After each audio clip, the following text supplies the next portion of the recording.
Welcome back to Movie Recaps. Today I will show you an action, comedy film from 2019, titled Exit. Spoilers ahead. Watch out and take care. Lee Yong-nam is a young man that lives with his parents because he can't find a job no matter how many places he applies to. He used to be brilliant back in college and a member of the climbing club, where he won many medals in competitions. Nowadays, however, he spends too much time on the pull-up bars at the park and is considered the town's weirdo, and his nephew doesn't like being seen with him in public. Yong-nam still keeps all his climbing equipment in his bedroom, which his sister Jung-hyun considers a waste of space. For his mother's 70th birthday, the family wants to throw a big celebration, so Yong-nam convinces them to do it at the Cloud Garden, which is far away from home, but he's choosing it because he knows his old crush and fellow climbing club member Yoo Yo is working there and he hasn't seen her since college. During the party, most family members make awkward questions about his life, and when he finally finds Yoo Yo, things get even more awkward. They leave the room to talk in private, and Yoo Yo expresses surprise at him being willing to chat, since she thought he's been avoiding her since she turned him down many years ago when he asked her out. Yong-man denies this, even if it's true. He also lies and tells her he didn't know she works there and that he works as a manager in an important company, which surprises Yoo Yo. Yong-nam's family keeps partying until late, so manager Gu tells the employees they can go home and not to worry because he and Yoo Yo, who is the vice manager, can close up the place. He comes off as a nice caring boss, but in reality, he only has the position because he's the son of the owner, and without other employees around, he can keep hitting on Yoo Yo, who doesn't know how to make him understand she is an interest.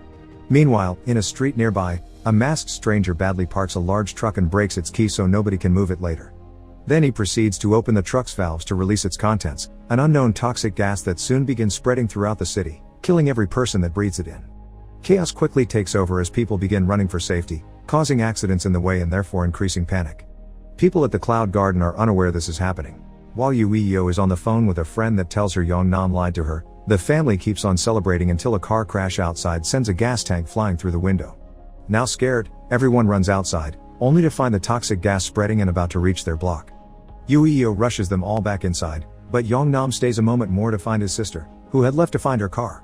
Jung-hyun arrives together with the gas, so Yong-nam takes the risk and helps her right as she begins breathing the toxins. He manages to get her inside before she inhales enough to die, but she's still in a bad condition and there is a rash on her face. Yong-nam and Yoo Yo look through the window to see the state of the city and notice the gas is raising, so they try to get the family to run to the roof. Yong-nam's father, Jang-soo, still doesn't understand how serious it is and would rather leave, but thankfully at that moment, everyone gets on their phones an emergency message saying people should go to the highest available points and wait. The group starts running upstairs only to find the door to the roof locked. Manager Gu doesn't have a key, so Yoo Yo drags him and some family members downstairs to the floors that haven't been reached by the gas yet to see if they can find it.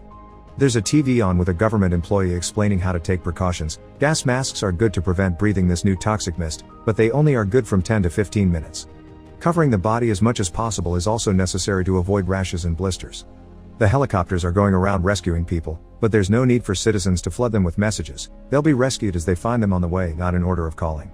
Yoo Yo remembers the hotel had acquired 3 gas masks some time ago, but she can't find them because manager Gu has hidden them for himself as soon as he heard the announcement. He only takes them out after Yoo Yo leaves to find an alternative, so he can try and get one of the family members to go down into the dangerous rooms to search for the key instead of himself or the woman he likes, but none of the others wants to do it. Hearing that the roof door could be opened from outside, Yong-nam gets an idea. He starts throwing things at the window until he breaks it, then he asks Yoo Yo for some rope he could use to climb the building and get the door. Yoo Yo gives her the rope together with a hook and some chalk for his hands, then young man proceeds to ignore his family's worry and pleas not to do it and jumps to the roof of the building next door. He reaches the railing and slips, but luckily he manages to hold onto it and climb back. After studying the Cloud Garden building to find good gripping points, Yong-nam ties the rope to the roof he's on and jumps back to the Cloud Garden, holding himself on the various nubs and decorations on the walls while one of his relatives records him so the whole family can watch him on their phones. After dangerously climbing from nub to nub and making his way around the building walls, he finds he can't reach the last section because the rope is too short and is keeping him back, so he takes a risk and unhooks it, which means nothing can keep him safe from falling now. Yong-nam continues to go up and, as he remembers his college training, makes a hazardous jump to grab onto a lion head statue. One of its fangs breaks, but Yong-nam manages to hold onto the other and make it up onto the roof. Wasting no time, he hurries to open the door and let his family in, getting his mother to worry about possible injuries, but Jang-soo scolds him for putting himself in danger. A helicopter flies by and they try to get its attention, but they aren't seen, so Yoo Yo decides to try something with their phones. She makes the family form an H and tap their phone screens to send an SOS signal, hoping the next helicopter will see the flashing lights. Meanwhile, the news is revealing the story behind the man that released the gas. The truck driver is a scientist and co-founder of a lab who lost his mind after he was fired from his own company by the executives. The gas has a long life even in small quantities and can spread at an incredibly fast speed.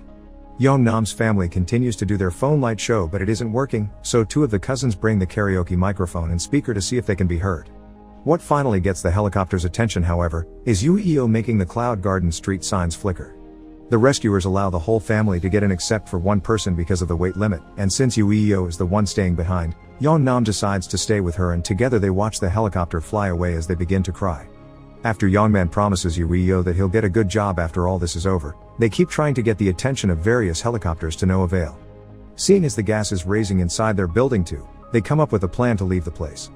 They put on the masks Manage-gu had stolen and cover their entire bodies with plastic bags and gloves, then they put as much rope and chalk as possible in a bag before going out to the streets to try to find help. There's nobody around though, and the mask's lifespan is about to end, so they enter a random building and get to the roof, only to discover the gas has arrived there as well. Yeongman changes his mask for the last one they own and goes down into the subway station to get a new one from the train that he brings back to Yoo, who has carefully climbed to higher ground after taking a risk by taking off her gloves. At first she's mad at him thinking he had abandoned her, but she quickly forgives him when she realizes he's been looking out for her. They return to the streets and enter a building with floors that haven't been reached by the gas yet, so they can take off their masks and plastic bag suits. However, the doors to the higher floors are closed, so they'll have to reach the roof of the building next door, which is farther than the ones they've been easily jumping onto.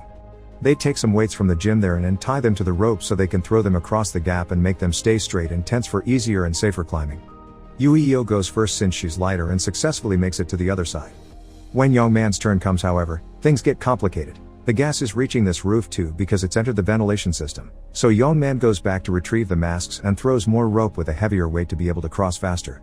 In the meantime, it's been discovered that water can dissolve the mist, so firemen have started to work on it, but it'll take a while. Jang-soo and two more relatives pay a taxi extra money to take them near the disaster zone so they can try to find Yeongman.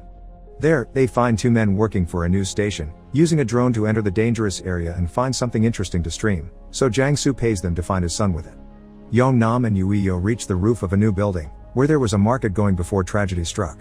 There are a bunch of cardboard cutouts of people around, so they put them together to make it seem like there are more of them that need rescuing as they begin using their phone lights again to try to get the helicopter's attention. Suddenly, they hear some screaming and realize that in the building across the street there are a bunch of kids locked in a classroom.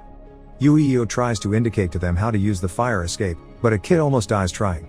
A helicopter finally arrives then and starts coming closer to help them, but Yeongnam and Yoo know they have to do what is right, so they start pointing at the kids. The rescuers don't get the idea, so to make it clear, the pair uses the cardboard cutouts and even their own bodies to form an arrow on the floor pointing at the opposite building. The helicopter gets the message and saves the kids instead, so now Yeongnam and Yoo get ready to wait for another one, but this idea is soon discarded when they see a gas station blow up in the distance, sending a wave of the toxic mist their way. Yoo points at a tower crane a few blocks from there, deciding that's their safest bet, and they leave the building again. The pair starts parkouring all over the city as the drone Jang-soo paid for finds them and follows them around, recording their escape in their process. The news station puts them on TV and now everyone in the country is following their progress and cheering for them, wanting them to make it to safety. After climbing a building by using its advertising signs, Yeongnam and Yoo make it to a roof that they can't get out of because it's too far away from the other buildings to jump, and at the same time, the drone that has been following them falls because it runs out of battery. Thinking this is their end, they begin crying, and Yeongnam apologizes to Yoo for having lied to her, so they hug. Their little moment is suddenly interrupted by a buzzing sound and a bunch of lights. It's a fleet of drones, sent by various citizens that want to help and keep on streaming their adventure. Yeongnam gets an idea and draws it on the floor with chalk for a drone to see, and it accepts to do it. The drone takes some rope in, after a couple of failed attempts, ties it to a pipe on the opposite building, so now Yeongnam and Yoo can slide through it. Sadly, because of their weight, they don't make it to the other side. Instead, they get stuck in the middle. Not only that, but their weight also causes the rope to start sliding off the pipe, so Yoo takes some pliers from Yeongnam's bag and cuts the rope, hoping they can swing into the building as a couple of Tarzans. At that moment though, the rope gets loose from the pipe and they fall. Everyone watching the stream, which suddenly ends, thinks they're dead. The rescue helicopter still makes its round just in case, but when they're about to leave, they see that Yeongnam and Yoo have managed to reach the crane, so they quickly fly to them to finally rescue them. Once they're taken to the safety area, Yeongnam reunites with his family with lots of tears involved, and Yoo gets to call her parents to tell them she's okay. Manager Gu comes to see her then and calls her by a Pete name she hates, so she hits him and turns him down for good. Afterward, Yong Nam tries to give her back the hook she had lent him, but she tells him he can return it when they see each other again. Looking forward to hanging out together in the future, the two of them smile at each other while enjoying the rain that suddenly starts falling, cleaning the toxic gas away. Make sure to subscribe and turn on notifications so you can watch more videos like this. Thanks for watching.